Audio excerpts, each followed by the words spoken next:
Hey, this is Sensibility Speaks and welcome to my channel. Don't forget to like, share, and subscribe. And I want to say thank you to all my new subscribers. I definitely appreciate your support.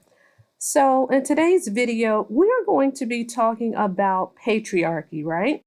As it relates to Marsauscott. Is he passing down a legacy of misogyny and patriarchy? So before we look at a couple video clips, let's talk about the definition of misogyny and patriarchy, as it were. So the definition of misogyny, more or less, is having a disdain or dislike for women, or feeling like women should be kept in their place or in a place of servitude or beneath men in some type of a marginalized way, right?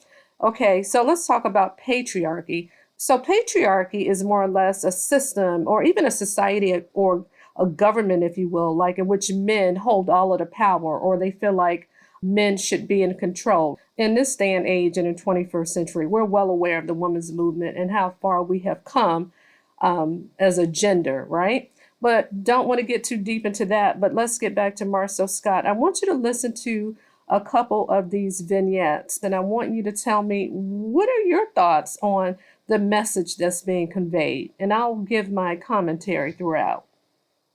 Let's listen. Everybody outside for the big unveiling. Everybody follow me. I think there's no greater joy than to be able to spend this time with my friends and family. So now, here's the moment we all been waiting on. This is the moment. This is it. This is it. Hey guys, thank you guys for coming. I really appreciate it. This is really near and dear to my heart. We started together as a group, in the comeback group, and as brothers growing up and family, we always believed that we could do something beyond what we were living in. My dad told me, you can never leave a legacy unless you start one. That's what this is about. Thank you guys for coming out.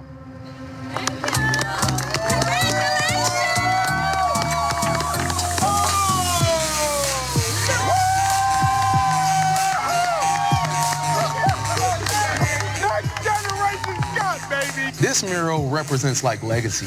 Marsau, my brother Micah, my sister Millie, we all have sons around the same age.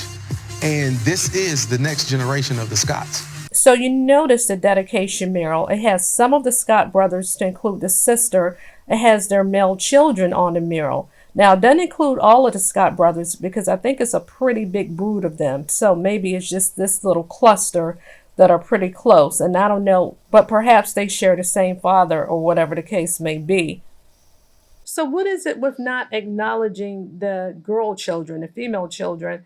Are they not a part of the legacy? Are they not a part of the lineage? Are they not a part of the next generation? And should they not be included for everyone to see on that mural that may be there for quite some time that speaks a testament to being proud of the next generation? Are they not to be a part of that? I don't know. If I were one of the Scott children, one of the girl children, even at a young age, I can imagine feeling away. Okay, so what message does that send? But check out what Melody and Destiny have to say back when they were on good terms. Check it out. What the baby girl should be up there too. That would have been nice. But I'm just saying. Where the baby girl's at? But he's kind of sexist. Kinda. That's beautiful, beautiful. Well, isn't that something? I wonder if Marsau and Tisha saw good old Destiny making that remark, but she wasn't wrong. Yeah, and Melody and her were on one accord, and that was pleasant to see. Yeah, where were the girl children? Okay, where were they? Are they not supposed to be on a mural?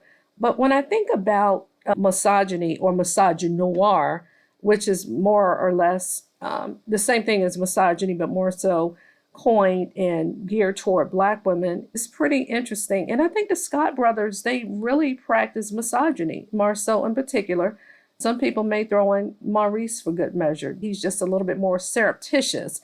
He's a little bit more laid back in his demeanor, more clandestine and sneaky with it, in other damn words, right? He's just not blatant with his misogyny. But we've seen how Marsau treats Tisha, right?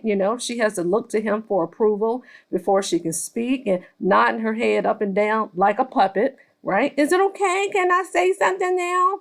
Bless her heart. But it is really disconcerting just to think, are you passing on a legacy of misogyny in your young girls as they grow into young women, feeling less than, that is all about the male child, right? And I get when it comes to patriarchal norms and societal views and behavioral norms in the Western civilization, we're here, that the male child carries on the family surname. I get that. And a lot of times, us modern age women, some of us hyphenate. Hell, I hyphenated my last name and I'm married. And I get why Destiny wanted to do that. But that's a whole nother conversation because I'm not a fan, but I get her wanting to do that.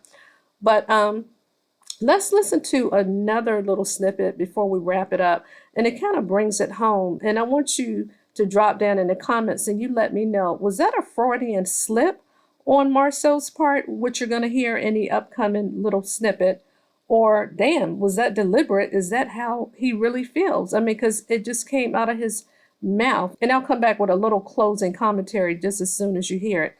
But I also want to say, I wonder how the Scott brothers grew up, because Marsau, he did say during his speech that his father instilled value and legacy into them and to pass it on, that type of thing.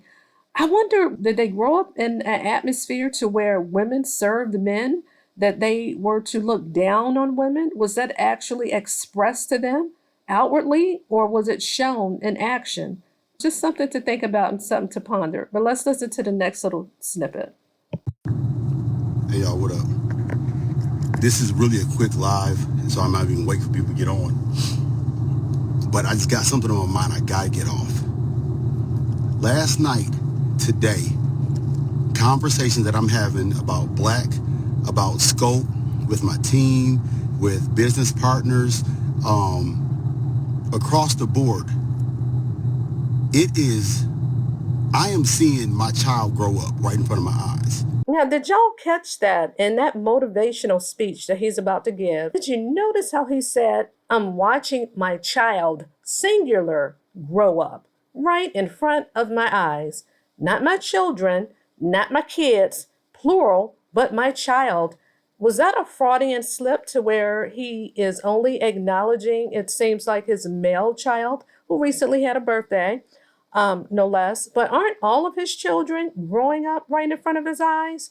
See, that's that mindset that misogyny is deeply ingrained, is deeply rooted, is deeply embedded. That's not a good thing. Tisha, you need to take a hold of that and make sure you're empowering your little ladies, honey. And while you're at it, empower yourself. Let's talk about matriarchy really quickly. There were societies that have been thriving with women at the helm for centuries. In these communities around the globe, women oversaw everything from politics, economics, and even the broader social structure.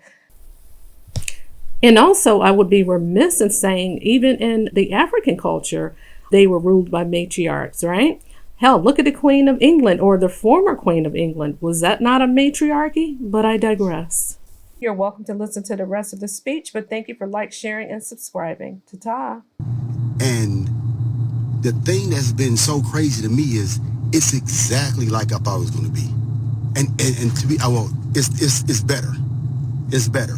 And as I'm growing as a team, I'm like, damn, I was right years ago, because I was uncertain and it was the first time. And so this is really just to encourage people, whoever's, and I took some pre-workout, so I'm a little excited right now, sorry. But this is just to encourage whoever is going after their dream, whoever's trying to do it, trying to figure it out. If you're smart and if you put the math to it, I promise you what you're thinking is right. I promise you, whatever you're thinking about, dog, is right. When T went out to Auburn, and we was like, T, you're about to be a female black developer. And we're in the kitchen like, yeah. We got development projects. When we talk about Scott Manor, I mean, we're cutting the ground in it. And I don't care how long it takes, all right? I don't care how long it takes, because we don't know how to do this. This is our first life. But it's happening. And so as we look at it, we're saying this thing is real, man. We're really, really, really doing it. And it's undeniable. It's tangible. You have to believe in yourself. You have to believe in yourself. And if you don't, that's okay. Go stand in the mirror, talk out loud, and convince yourself that you are who you say you are. And be it. Because I promise you, this life is really what you make it. This life is really what you make it. Get teams. That's my thing for this year. Get teams, be on a team, be a great teammate. But I promise you, man, dig it out the mud. Get it. Get it how you can get it and do it right. Take the time, think it through, and once you convince yourself, like, yeah, that'll work, go with it. Go with it. That's it. All right, y'all. Peace. I gotta go.